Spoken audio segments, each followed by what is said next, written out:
everyone. Thanks for tuning into my channel. I'm Kidest, and you are tuning into my Good News from Around the World series. Now, in this edition, I'm going to talk about what went right around the world in May 2025. Here we go. Scientists from Rutgers University in New Brunswick and the National Institute of Material Sciences in Japan have identified a new class of materials that they've dubbed intercrystals. These exhibit previously unseen electronic properties with significant potential to power emerging technologies.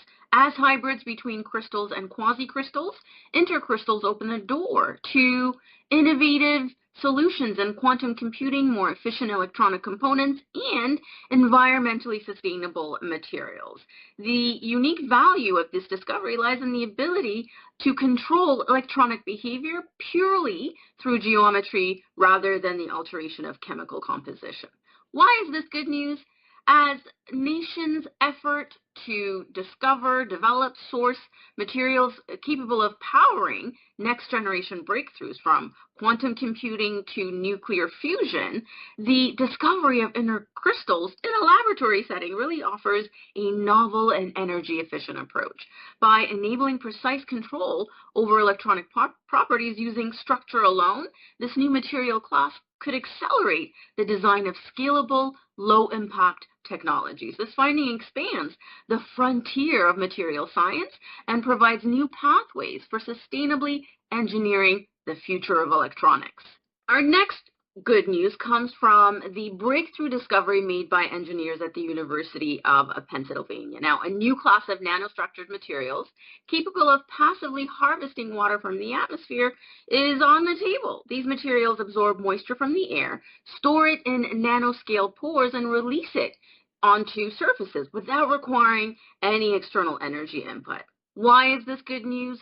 Sustainable water access in dry regions is the first use case. These materials could offer a decentralized, energy-free method of collecting water in regions facing increasing water scarcity. The second use case is energy-efficient cooling solutions. By enabling surface cooling through evaporation, first of all, wow, this technology presents a pathway toward low-energy climate control both for devices and architectural design. In our third good news, for the first time in human history, scientists have captured direct images of the sun's elusive South Pole. This breakthrough comes from the Solar Orbiter mission, a collaborative effort between the European Space Agency and NASA. Previous missions lacked the vantage point or imaging technology to view the polar regions directly, but the Solar Orbiter's innovative orbital path has enabled this unprecedented perspective. So why is this good news? Firstly, we gain a deeper understanding of the sun's magnetic behavior. These images offer new insight into how the sun's magnetic fields shift and migrate, which is key data for refining our understanding of solar dynamics. The second reason is that we gain improved space weather forecasting. With more accurate models of the sun's magnetic field, scientists can better predict solar flares and coronal mass ejections, helping to safeguard critical Earth infrastructure such as satellites, power grids, and communication networks. Our next good news comes from Australia. For the first time in over 4 decades, helmeted honeyeaters, one of Victoria's faunal emblems, have returned to Cardinia in southeast Victoria, Australia. 21 birds were released into this restored habitat as part of a long-term conservation strategy aimed at establishing a self-sustaining wild population. This landmark reintroduction effort is the result of extensive collaboration between Zoos Victoria, Parks Victoria, and the Friends of the Helmeted Honeybirds. Researchers will continue to monitor the birds closely to support their successful reintegration. Now, why is this good news aside from, welcoming the abundance of beautiful birds?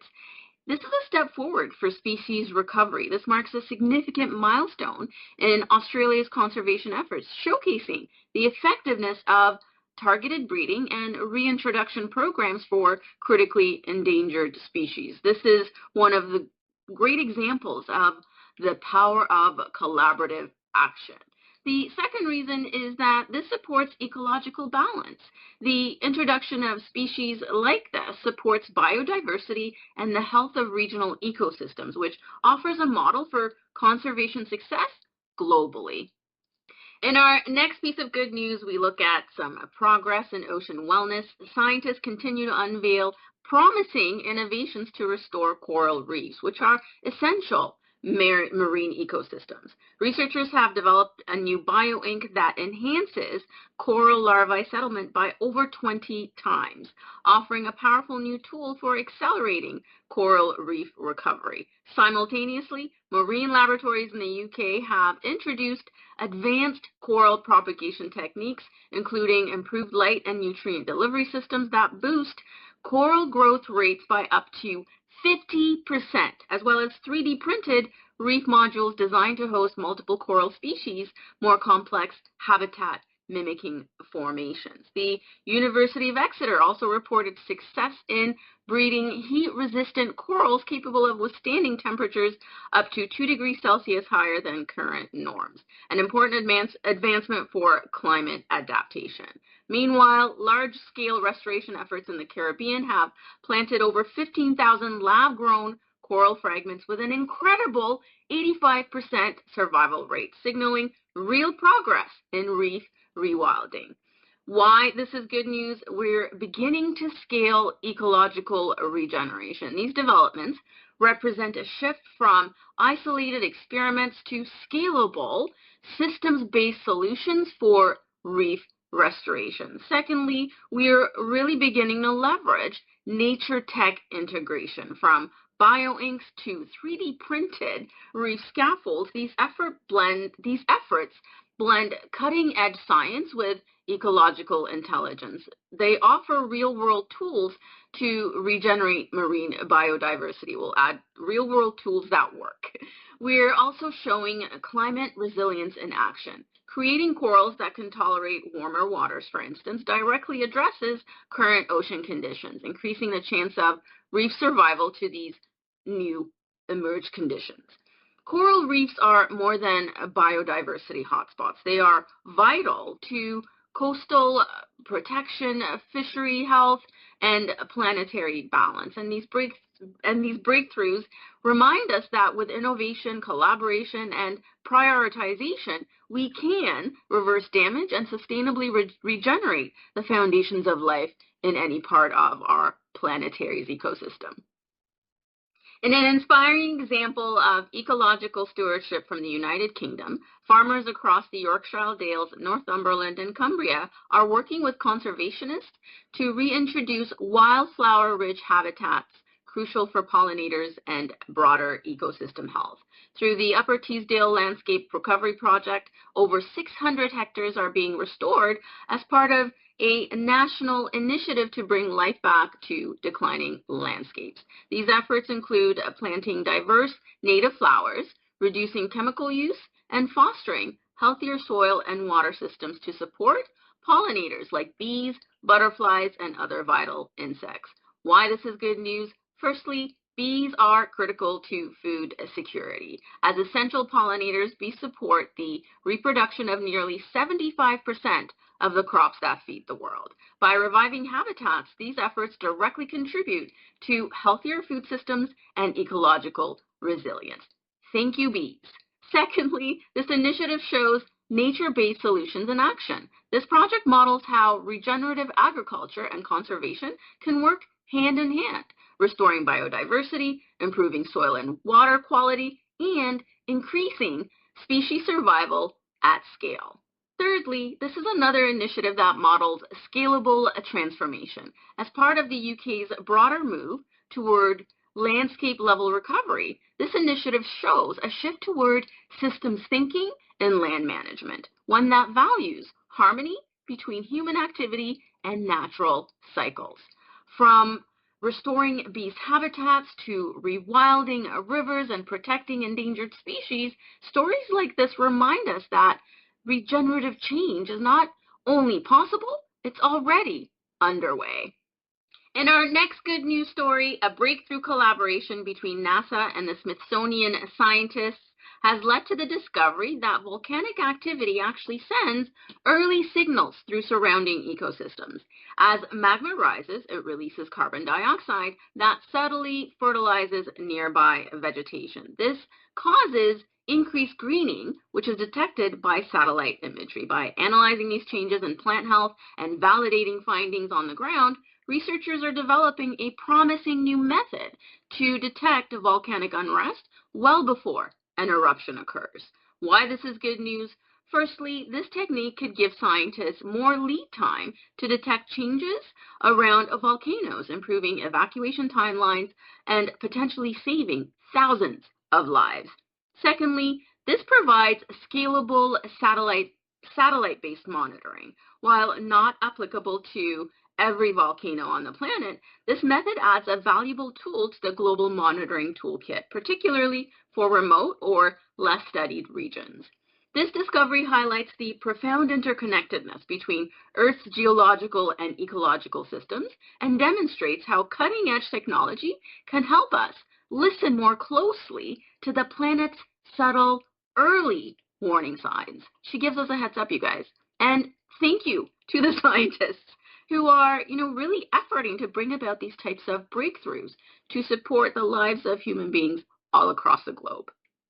In a significant advancement for healthcare, the U.S. Food and Drug Administration has approved photobiomodulation, PBM, also known as red light therapy, RLT, as a treatment for age-related macular degeneration, AMD, or age-related vision loss. Over a 24-month period, individuals receiving a PBM showed an average gain of 5.6 letters on vision tests and exhibited a reduced risk of developing geographic atrophy. That kind of gain, which is being able to read one full additional line on a vision chart, shows a total reversal of vision loss in that 24-month period. Additional research from Australia highlights the broader therapeutic applications of photobiomodulation. In a 5-year trial, individuals with Parkinson's disease who received regular red light therapy through LED-fitted helmets and abdominal lasers demonstrated measurable improvements in motor function, cognition, and gut health. Notably, researchers observed significant shifts in the gut microbiome, with an increase in beneficial gut bacteria and a decline in harmful strains, suggesting systemic effects beyond neurological symptom relief. Why this is good news? Red light therapy or photobiomodulation availability validates the integration of non-invasive healing modality, which gives individuals more options for health and healing. RLT offers a safe, drug-free, non-thermal option that can be applied across multiple conditions. Secondly, the invention of a multi-system impact proven solution is amazing. From vision restoration to neuroregeneration and microbiome balancing, red light therapy reflects the power of breakthrough technologies for achieving total body healing and wellness. Thirdly, this showcases accessible innovation. As the technology becomes more widely available, these treatments offer accessible at-home support for millions navigating a wide range of health conditions. Red light therapy's expanding evidence-based points to a new frontier in regenerative health, one that honors the body's innate capacity for repair, guided by light, frequency, and precision. Now, I've written a blog post that covers all of the healing benefits supported by current research. So if you're curious to learn more about what red light therapy can support, you can find the full post on my website. As clinical evidence continues to build for red light therapy, it's really only a matter of time before Health Canada, the European Medicines Agency, the Therapeutic Goods Administration in Australia, and other global regulatory health authorities recognize and approve red light therapy as a viable treatment for various conditions.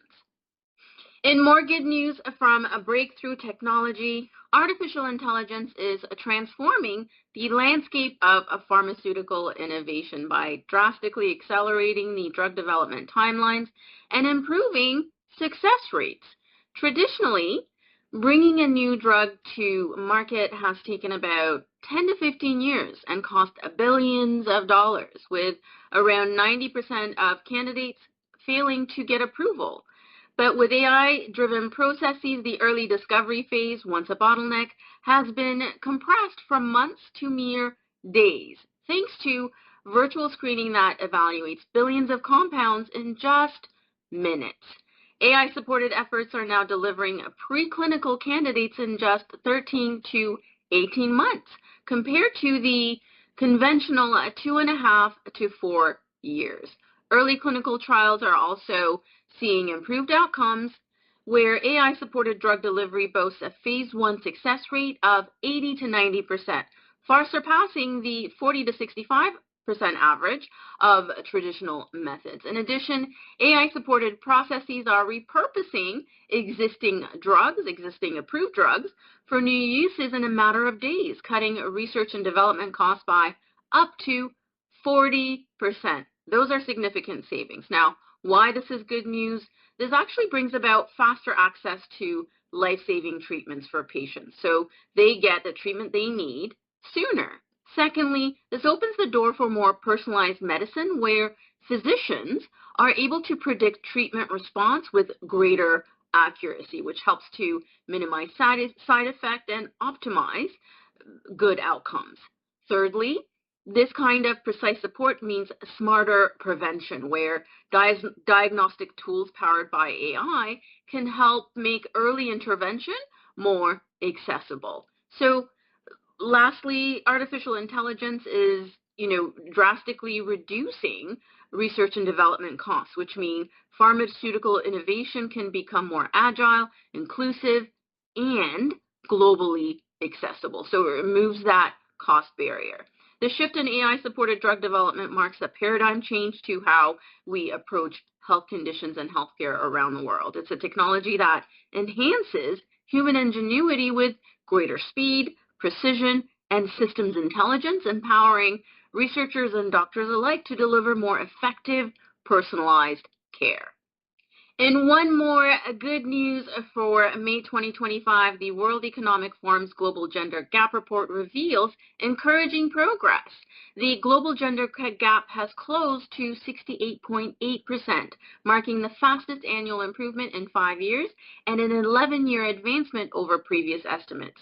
Political empowerment showed the greatest gain, narrowing by 0.7 percentage points, with countries like Saudi Arabia, Mexico, Ecuador, Bangladesh, and Ethiopia leading rapid progress across income groups. This demonstrates that accelerated gender equality is achievable when prioritized at all levels. Why this is good news?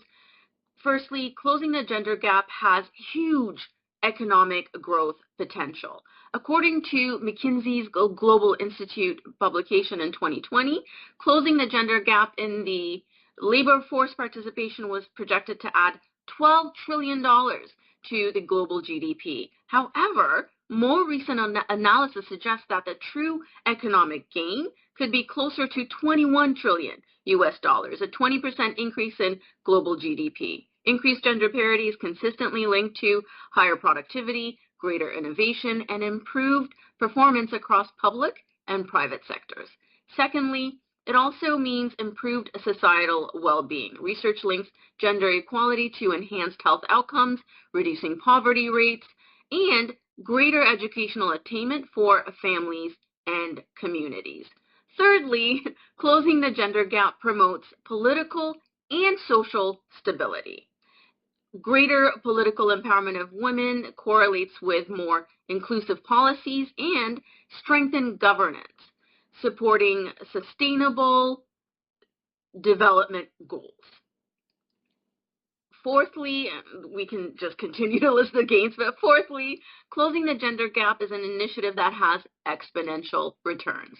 The World Bank highlights that investing in gender equality yields compound benefits across economic sectors, amplifying both social equity and economic resilience.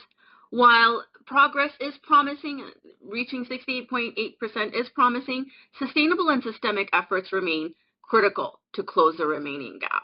Achieving full gender equality is not only a moral imperative, but a proven catalyst for exponential gains in economic vitality and societal well-being. As evidenced of its transformative impact continues to grow, integrating gender parity into national and global priorities becomes not just beneficial, but increasingly essential to shaping a thriving, equitable future. The predicted gains are many across so many sectors. A 21 trillion increase in GDP is not small matters. Neither is the social, economical, health, well-being that is proven as a result of achieving gender equality. So the more we prioritize this, the greater we'll see ourselves meeting all of the goals we have across different sectors.